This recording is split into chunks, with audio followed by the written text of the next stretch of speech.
That's one of the reasons why I love working for Octopus and planning to keep doing so. The changes that affect you, we hope that will be changes for the better. And you've noticed that we made a lot of customization to the system according to your wishes. The plan for today is to spend the next 90 minutes or a bit more on answering questions or showing you what is new, showing you maybe newer ways of doing things that were possible in Octopus 5. My suggestion is when I'm showing you something on screen, try to follow me, and then we can, after each time I'm showing you something new, then you can try it on the computer. So I don't know, maybe some of you, being journalists, you can watch two things at the same time, but for me it's very difficult, so let's try it this way today. So any questions before we go into it? Something you would like to mention? Okay. Firstly, I think maybe the size is fine. You can see it, not so much, right? But the menu is the same like you have it. So if you want, maybe the first thing I can show you to make sure you know it is how to change the size of the menu and of the font. Okay. Forgive me that I will maybe sit down from time to time to be able to play with the computer. So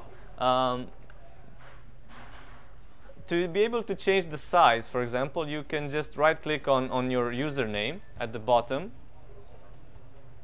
And if you go to User Profile and Appearance, then you can change, for example, let's change only one thing now. Let's change the main menu font size, right? So when you're in front of the computer, Appearance, second tab, here. So when you want, for example, the main menu to be bigger, you can just put here a bigger font. Press OK, and you see it's already bigger. But this is only now for the training. Normally, you should keep it as big as you want. So feel free to experiment with this. Everyone has a different eyesight. Even us younger people have the need for glasses these days. So Octopus gives you this option. Of course, there are more options there, even for the list, even for the general font.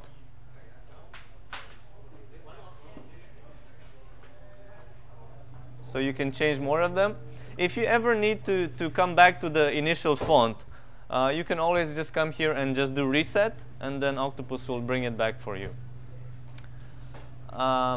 Since I am here, you can see that in this user profile you have many tabs. So you have the user details where you can write your email and your name and so on if there is a mistake. But there are a lot of tabs with settings throughout the client. Now, most of them will be in the future probably restricted, but some of them are really only user preference. So you can change such settings from the configuration. For example, for the rundown, you see they're all restricted because it's very important that everyone sees the rundown in the same way. But there may be other sections where you have a bit of freedom to configure it according to your liking. For example, the appearance. I would not restrict the appearance. All right. So since we started with the user interface, I will quickly go through it and see if there are maybe things that you're not used to. The first thing I want to mention is the fact that the menu can be minimized. There are little things like this that can make really a big difference. For example, if you want to watch the rundown, but also the wire section side by side, and you really want to see everything, maybe then it's quite useful to have this like this. So now if I'm splitting the screen, I can still access the menu. So if you just look at the screen, if I click on it now, I can still access it like this. Right? So now I can work on the rundown on one side, and on the right side I can work on another section, and I have quite a lot of space. I can always bring it back with the same button that I minimized it. Okay, since we are talking about the menu, I also want to mention a small detail that is absolutely essential. Normally, if you just click on a menu item, it will overwrite your current tab, right? It looks a bit like a browser, so it should be familiar either to Octopus 5 or to browsers in general. So if you just click on a link, it usually overwrites the current tab. But there is a very simple way of opening more tabs side by side. So if you want to do that, there are two ways. You can either hold Control. I'm holding Control right now. So I'm holding Control and I'm pressing, I'm already here. Right? So now if you take a close look, you will see that I have two tabs open. I have Media and I have this second tab. Right? So if I want to open one more, I just hold the click and go to this. So see, I have more of them. Just like in the browser, I can switch through them with Control Tab. So I don't know about you, but whenever I used Octopus, it always made it easier to have more tabs. So either with Control and click, either with scroll click. So if you look at my mouse, you need to press this. With normal mouses, sometimes it's not easy, but if you just click with Control, it will, with Control or with the scroll click, then it will just open separate tabs. Okay, and another easy feature that I want to show you regarding the graphic user interface is the bookmark tab at the top left. Has someone used the bookmark before? Okay. Now I'm just trying to get the feeling if you've seen these things already. So if you just take the tab that you're having here, any of them, and you just drag it to this section here, then it will create a bookmark. So later on, you can just click on it, and it will open a new tab with that tab.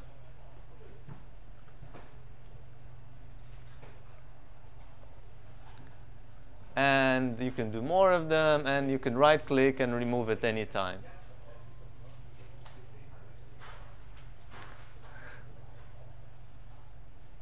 I'm not sure if the guys over here, it's clear? You've tried it? Okay, perfect. So let's. So this is the bookmark function. So this is saved in the profile. Exactly. So if you go to a different computer and you log in with your user, you will see the same bookmarks. Actually, there are a lot of things that Octopus saves in your profile. For example, if you close the client and open it somewhere else, it should open the last things you had open in the previous computer.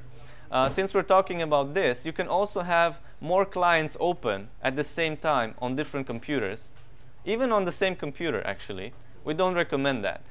The reason why we don't recommend that you have too many open side by side is because each Octopus client running will take a license. Okay, sometimes you really need it. Like you need to go to the control room and you need to have your newsroom computer on at the same time. You can have one client running on each. It's fine. But just use it only when you really need it because it will take the license. So if you look at the bottom of the screen, there is in the brackets a number. What is the number for you? What number do you see there? 8. What do you think it means? No, it's the opposite. It's how many there are still left. So if it's getting close to 0, and it will during peak hours, then you should try not to keep the client running in more places unless you really, really need it, unless you're the person that is involved in the show. So if it's getting close to 0 and you have more clients open, then you should maybe close the ones that you don't need. Or tell the colleagues that went into lunch break that, I don't know, I will just close your client or something like that. Okay, there is the option to have automatic disconnect. That's a possibility. But still, you should have an idea of how to manage the license, even at user level. Because if you cannot connect, then it's an issue. OK, let's move on with the user interface. Speaking of licenses, there is this new feature of opening a new Octopus window, especially if you have more screens. It's very useful. This plus over here. Right? So now, let's pretend that I have two screens, right? 2 screens side by side. So what I can do, I can I can just take something important and put it on the second screen. So now I can be watching the rundown on one screen, and on the other screen I can be working on something else. So it's called the new window. Could you try it, just to be sure? Okay, this doesn't take an extra license. That's why if you have more screens, it's maybe more useful to use the new window than opening a second client at the same time. So for users that tried this before, they told us that it's very useful when you have more screens. Even if you just have one screen, it could be useful. It's really up to you. And the way you put something there is through drag and drop. You can just drag the tab and put it there. Make sure you manage to put a tab there to be sure you understand. So it's a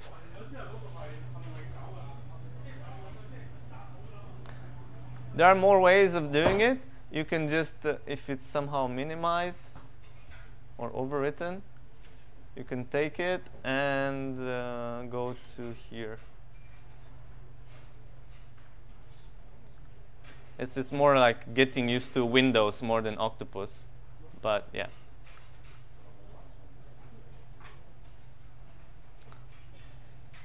Honza, could you help the lady here?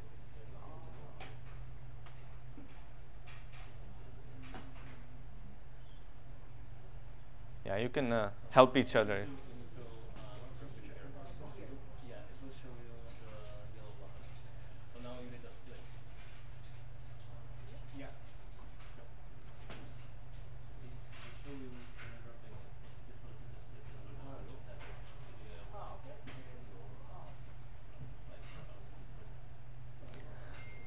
Yeah, Octopus also helps you a bit with the colors. It will suggest what it will do. So if I take, let me take, right, so if I take a tab and it shows me a color, then it will kind of suggest how it will split. So if I do it like this, it creates a vertical split.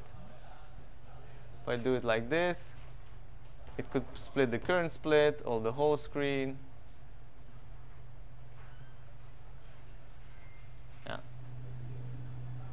But you don't need that many tabs. Usually you have just a few. Okay.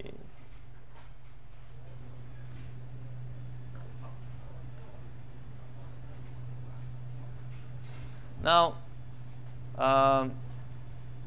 if you close the main Octopus, it will close both of them. So you don't need to worry about the extra window.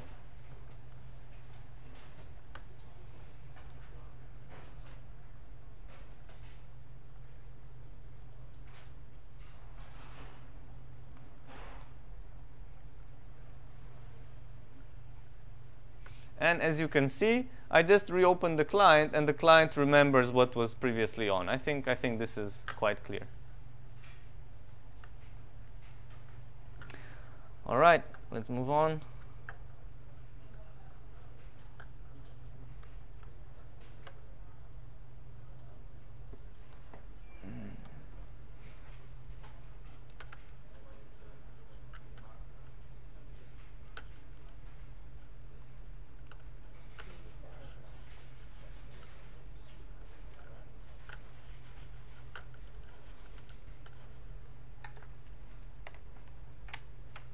Just some technical issues. I cannot find my mouse.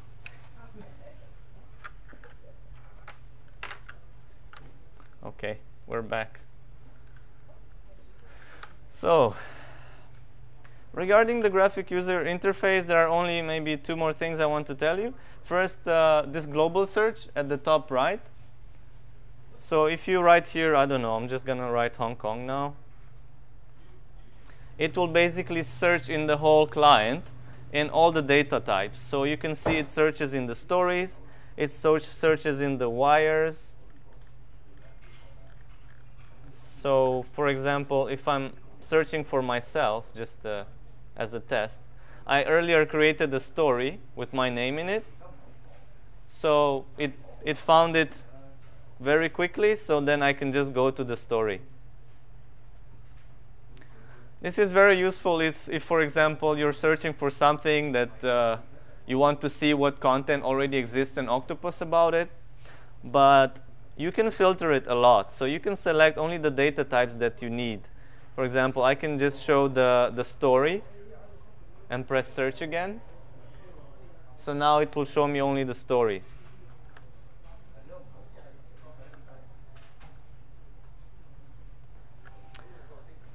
At the same time, I can search only in wires, or I can search only for media inside clips. And if I'm working for stories, I can then further filter it by selecting which stories, which story folder, right? So you have all of these extra filters.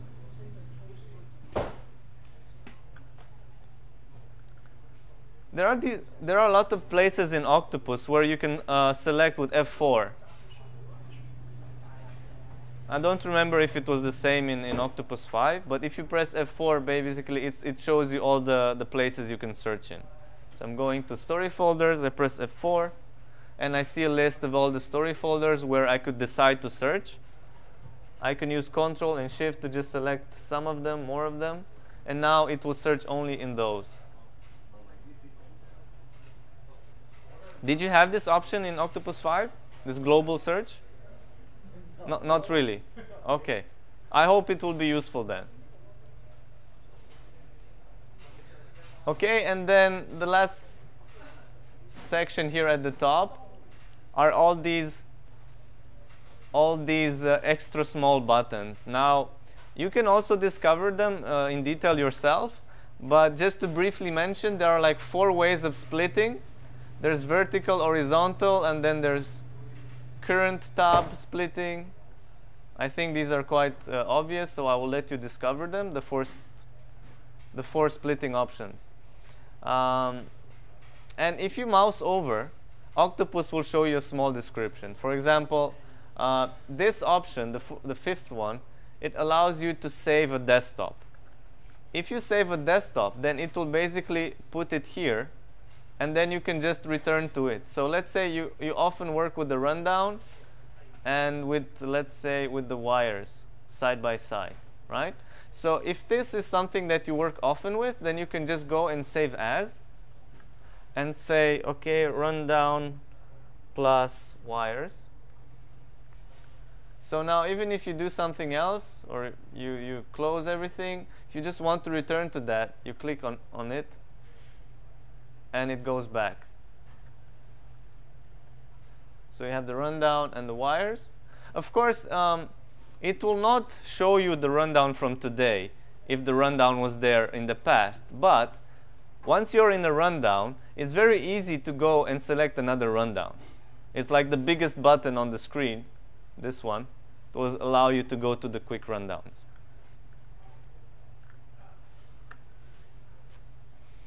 OK, another very useful option is if you close a tab and then you want to reopen it, you can quickly reopen it with those 2 arrows over there. My mouse is somehow slow, I think because of the recording. So I think you can find it yourself. Just look for the button with the 2 arrows there. It's green and orange. So then it will keep reloading your recently opened tabs. It's one of the most useful features, honestly, if you work with tabs. Over here. So now I press reopen, and it brought me the rundown back. Now I'm closing it, reopening.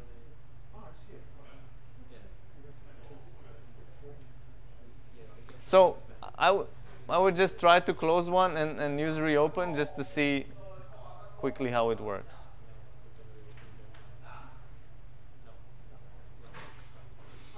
OK, last button I want to mention here is the option to report an issue. So if you press the exclamation mark right at the corner, then it will basically give you the chance to create a report and say, okay, this is somehow not working. The reason it's useful is because it will save time that someone comes to your computer, looks at it, copies the logs and things like this. So if you press that button at the corner, can you try it? Yeah. This one. Right, so then you can say here, okay, this is not working. And why it's useful is because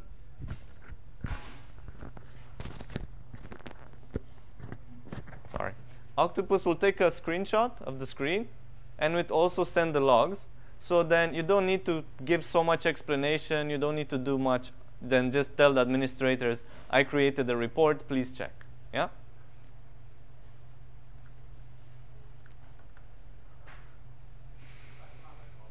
Okay. The last thing regarding the user interface is the widget. So in Octopus, if someone writes to you like a user-to-user message, it will come in this section, and you know that you are online for other users if you have the light bulb there as yellow. If you log into more computers, only on one computer you will have the yellow light bulb, because you can only type from one place at one time. So if someone sends you a message, then it will show up here in this notification widget. That's how we call it. The thing is, this is more useful than just user-to-user messages. For example, if you don't want to click in every wire folder, if you're following, let's say, the sports, there is Wimbledon now in tennis, right? So instead of just going to all the wires that you have and looking for, let's say, sport wires, what you can do, you can create a rule and tell Octopus, whenever something comes inside Octopus as a wire that contains Wimbledon, then Octopus will notify you with a notification there. So if you want to do that, there are, of course, more places you can do it from, but maybe the easiest is to just use the button with these lines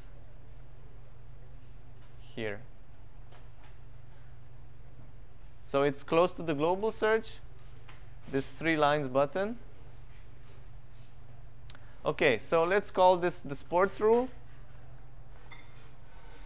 And then you can say, okay, whenever there's a wire that has a title, keywords, or text with this keywords, then Octopus will notify. Of course, it's very useful to go to advanced, because that's where you actually set more things about it. For example, on the right side, you will see the folders that are scanned. So if you select apply to all folders, it will look into everything. But you rarely need it to look into everything unless it's something really generic. So then if you want just if you want something local, you could select RTHK local, or you could select whatever local news you have. Or if you want something that needs to be searching everywhere, then you could select whichever you want. Okay. And now, these last few options. There are 2 ways of seeing these results. You could just check them in the wire, in the notification area. But maybe if you get like 300 in 2 hours, then you will just not click there and go through them. It's maybe more convenient to have them stored somewhere. So that's why you could just say, store wires in a folder. If you do this, then there is a folder in My Octopus, well, where you could, we will go to My Octopus in a moment, so don't worry, I will show you. But they will basically be stored like a normal wire folder. So then it's easy to find it. And then, of course, this rule can be public for all the users, or it could be private just for you. I recommend in the beginning, while you test it, just do it private for yourself. But let's say once you know that your team could also search in the same way, then for that specific rule, you can say, others can use my rule. So then it will be visible for more people. And last but not least, you can have more of these widgets. So you see here, you have one little colored, I'll just cancel this for now. So you have at the bottom one little colored widget, but I could just go there and create a new widget, call it wires notifications. I could also change the color so that it's somehow dark blue. Okay, so see, now I have two widgets. And if you decide to use the widgets, this is very useful because you will have this way of having a separation. So you can use this one for workflow, user to user, and system notifications. And you can use the blue one just for the wires. So if you just right-click one of them, you can go to the configuration. So let's see how it looks, the configuration. I know if you see this for the first time, it's a bit hard to catch everything. But if you go and just read the options yourself, you will see it's quite easy to use. So I created this wire notification. I can define the colors. But usually you just change the background color. That's enough. Of course, then you can define if it can be used on one line or more, whether you want the system notifications, to pop up from the tray and things like this. So there are many options, but I will let you discover the details of it. The idea, the most important part, is the sources. So if you go to the sources tab here, right, you have basic configuration and sources. So if you go to sources, you can decide on each widget, the black one or the blue one, what it should get. So my advice was to use the system, the black one, for the, look, you have user to user, you have assignments, you have story notifications, things like that, right? So I would use the blue one just for wire notifications. So I would select, let's say, this one called notification, and it says messages from subscribe notification rules. So exactly what we were talking about, the notification rules. So in the widget to the right side, you will see all the rules that are already created. So you can just subscribe to something that already exists. Most of them are for testing, so they will not necessarily work in detail now, but yeah. In the future, you will have here only useful stuff, like for some events or for some type of news. Okay, so I leave this just for notifications. And if I go to the configuration for the black one, and again to sources, I can basically keep just what I need. Everything except the wire related.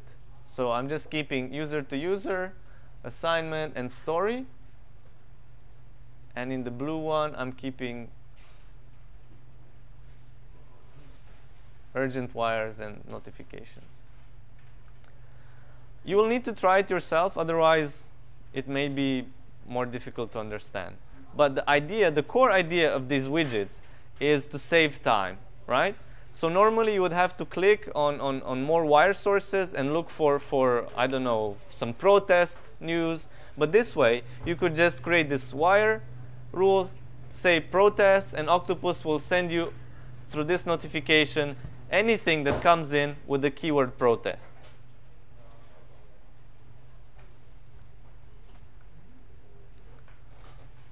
Please don't be afraid to ask questions if something is not clear. But anyway, once you understand the idea of it, you can try it later. You can ask your colleagues, Abraham, and then you can figure it out.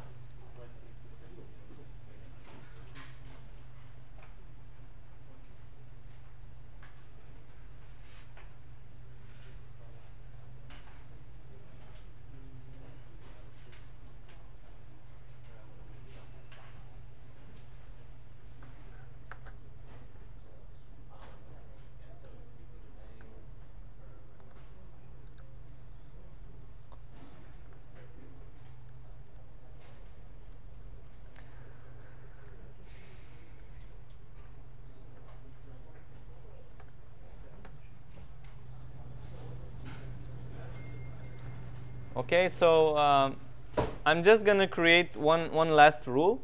I will call it example and put here something that will surely come in the Reuters business or global. I'll just say Trump. And usually we get some results in a few hours for sure. Okay. I'm putting it in the wires widget, in the blue one. And now, later today in the training, maybe we will already get some results, and we will see how it pops in the blue one. Okay? If you don't want to see it there, you're working on a story, you don't need to check the wires, you can just close them from the top here. You have the X, right? So this means that it's simply not at the top anymore, but it's still at the bottom right. You could see there the two colors that I have, right? The red one has some urgent ones, like considered important by the system. And the blue one is currently empty, but as soon as we get more wires, it will start showing the numbers there. So if you want, you could just look at the numbers. If the numbers are growing, it means you got new wires, and then you can just expand them when you need it. With double click now, I'm expanding or minimizing. So you can either double click or use the X and it will go away.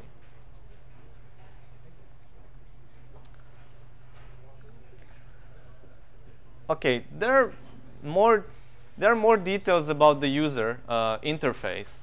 There are a lot of new things, but I'm trying just to focus on the essentials, right? So just remember, you have the bookmarks area. You can open more tabs at the same time. You have here a lot of useful buttons, including the search, the global search, the splitting, the reporting of issues, creating these wire rules, and new window. You'll maybe not remember everything now, but you can just click on it later and see how it works. And at the bottom here, you have the number of licenses and the option to change configuration for your user, to send message, and so on.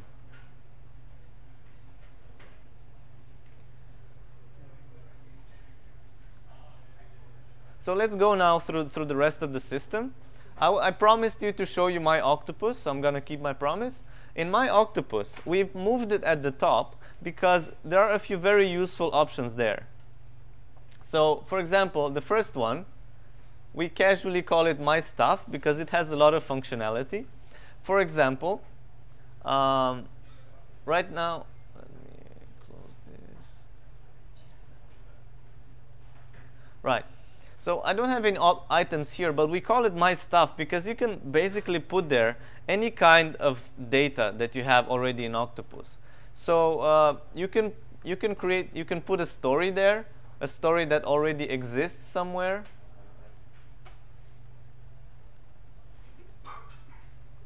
Right. So I can just drag one of the stories that exist in the system, and then it's gonna be basically like either a copy or a link. So this section allows you to keep copies, it allows you to have links, or it allows you to just drop there files that you may need. For example, you can just take a file from the desktop and drag it here.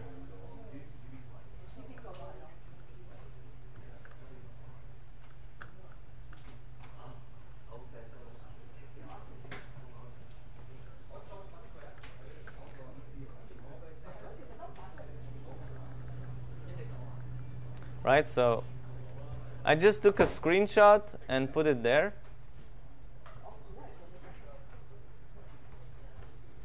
So whether you need to put there a document, you need to put there a story, you need to put there a wire, you need to put there a text file, you can just have this section that helps you to store the things you need for working. Did everyone find My Stuff? Could you try to go there and open it? So it's the first option under My Octopus. Yeah. So far, as long as they are in your computer, you can drag it to My Stuff. That's one way. One option is to put things from your computer there, and then if you go to another computer, you can check the same file, the same photos, the same links, right? I can also go to the internet and take a link. Well, I know my internet is not working, so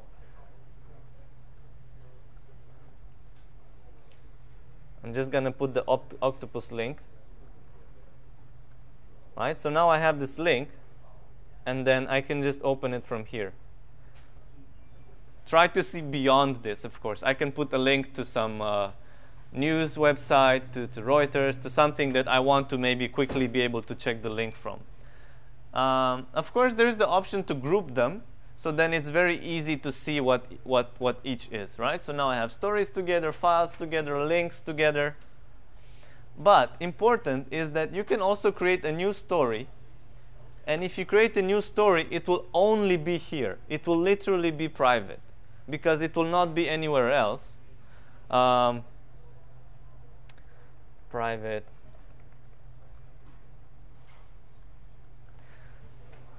Yeah. This is actually initially requested by a Chinese channel to be able to have a story that is actually private. So hopefully you will find it useful as well. So right now, the story that I have here will not be visible by anyone else. How you know if a story is only here or not? There is this button called Locate. So if I press Locate, I see that it's not in any rundown, and it's not in any story folder. So what I can do now, I can put it somewhere in the system.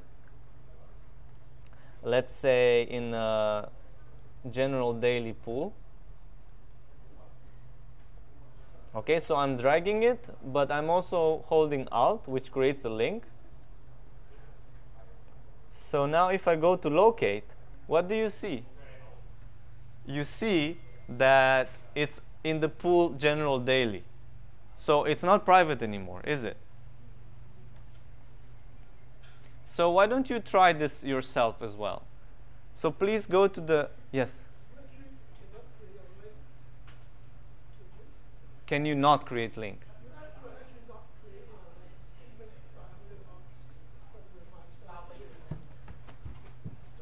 Oh, you mean because there is no exclamation? That doesn't mean there's no link. It's just not a public link. Because do you want other people to see that that is privately linked to your folder? So now is it the same story? Yes. Yeah. But if you check, if another user will go and see and locate it, it will say, okay, it's in the pool. But Octopus will not tell another person that, hey, Ciprian is actually having this story linked in his private folder. No one needs to know that you have it linked there. So that's how it works. That's why you don't have the exclamation here. Usually when you have a story linked in two places, like in the rundown and in the story folder, the same story linked, it will show an exclamation and even a number if it's in more places. But if you just link from a public place to my stuff, it will not increment the link, because it's just like a private link that you have there, a way of quickly going to it, for example. Yeah, you could say like that, yeah. So try opening the My Stuff and try putting something there. Either creating something, either dragging something from the desktop, just to see how easy it is and kind of remember.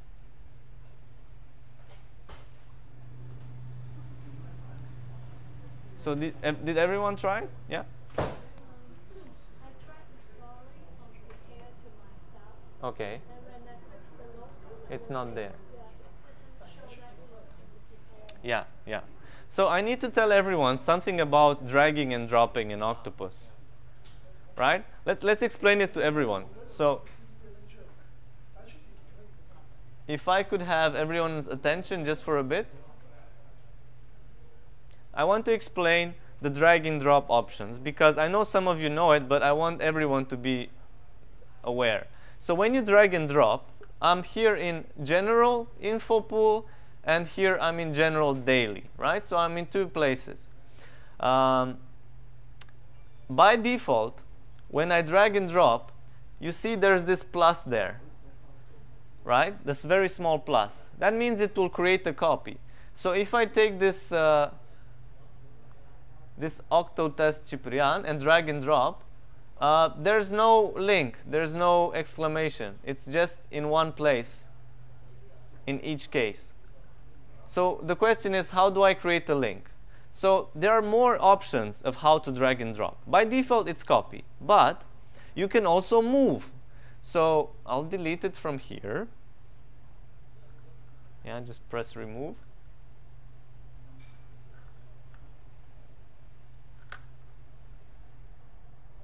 Okay, so if I want to move it, I can just hold shift at the same time.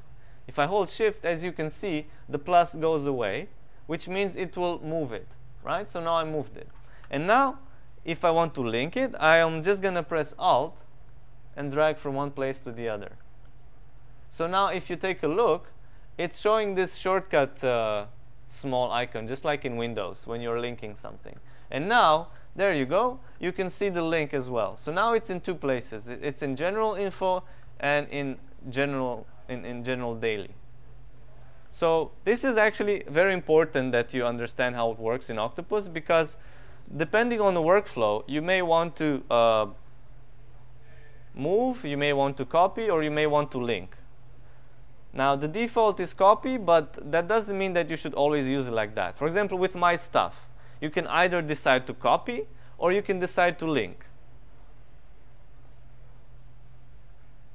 So please open maybe two pools, right?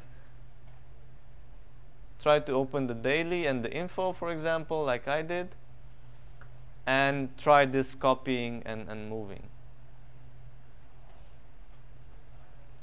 So Control or default is copy, Shift is move, and Alt is link.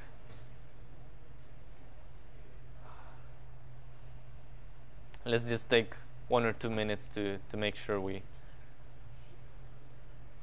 got that. You can also create a new story for this. So actually, I have no way from the story folder to tell that this story is actually linked to somebody's my stuff. Yes, there's no way.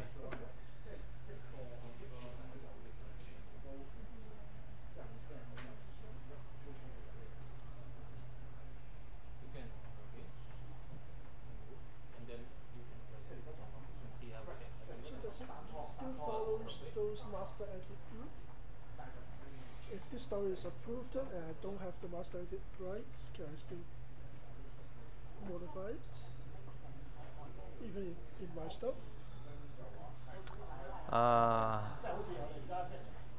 I haven't tested this. We should test. Actually, if it can be linked, it becomes complicated. Yeah. So the case is a junior reporter, just write a story and link it to the story folder and get approved it. If the link stays, he could change it, yeah. So that's a problem. Yeah, could you just remember to test this? Okay. Maybe write a note, or if not, I will. Because I thought it can't be linked before, so. Well, if copying is default, most people will not link it. But